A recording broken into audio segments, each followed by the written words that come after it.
Hey guys, it's Annie from Divine Amour, and I wanted to share with you the reading that I did this week and what the week's going to look like. And I decided to use the Witch's Tarot because they're super fun. I pulled a couple cards, and I gotta say, it's quite fascinating. A lot coming up around, sorry dudes, connection to feminine. A lot of women are being represented, and there's a lot about love. And my first instinct, of course, was to talk about self-love, which is fascinating because I'm very excited about the ebook that I'll be dropping shortly about that very subject. However, I do feel like it's more concerning love and connection out in the world. So, first one that came up, Seven of Cups. Boo, boo, boo. This one, I feel like represents a time of contemplation. It does look a bit like celebration when you look at how people are kind of coming together and the ownership or the connection of, the top hands with the cup and the people underneath. I don't know if it's necessarily about celebration, although I do feel like there is an element of that coming forward. Maybe there's just a completion of something and stepping into something else. Cups is the suit of love, so, or connection or relationships. So there's something in terms of connection coming forward this week, and maybe you've been struggling with your partner or as a single person trying to figure out where the hell this person is. There will be some information shared this week that will get you a little bit more clear about that. Second card that came up, fascinating, Queen of Cups, another pretty powerful representation of feminine, particularly because cups is related to water. And also, water is usually, in some comparisons, connected to femininity, just because the flow and all that kind of stuff.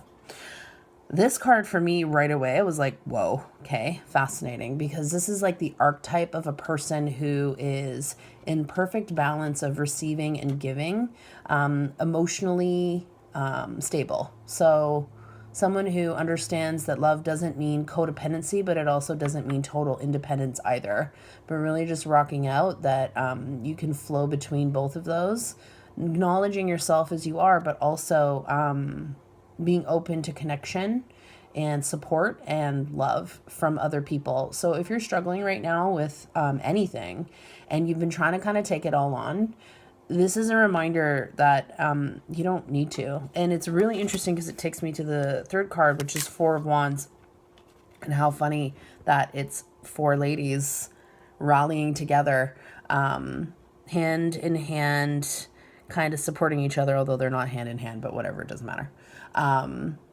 This card is interesting in that normally a four would represent kind of a stagnation. I think that this is an indication of the change that's to come and is coming right now.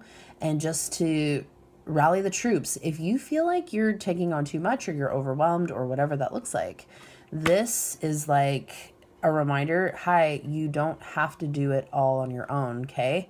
In fact, you probably shouldn't. You need to enlist some support. And if you've got some strong ladies or gents, you got some strong gents, please connect. Last one that came up, I love this card because it always reminds me of the facets of life, honoring the maiden, the mother, and the crone. If we were talking about witches, that is the deities, the representation of feminine, and the phases of feminine life, but also the different phases of power that we all go through. For me, as soon as I saw this, 100% it's about gathering together. And I feel like this isn't even just in personal relationships. I think that this is a time where we all as humans could probably gather together a little bit more to come together from a place of love and compassion for each other, to hold space for each other, meaning that the understanding is that we don't know what people are going through. I don't know what people are going through, neither do you. And I know that we know what we're going through and other people don't know what we're going through. So if you're having a moment right now and you're struggling, know that it's okay, but speak to it in a way that's compassionate. Don't lash out if you can avoid it. I know that sometimes it's hard, and I know that I for sure do that. And I'm working on it. this is just a reminder for you to not only have compassion for yourself, but to have compassion for others, because we're all kind of going through stuff, because that's life. That's what happens. We go through the things and then we move forward, and it's beautiful. But just know that everyone has a story to tell. So wherever you're at, if you're having a moment, have it, and then, realize that other people are probably in something similar.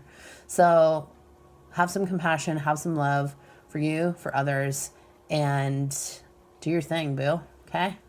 Have a great week. See you next week. Peace and love, kids.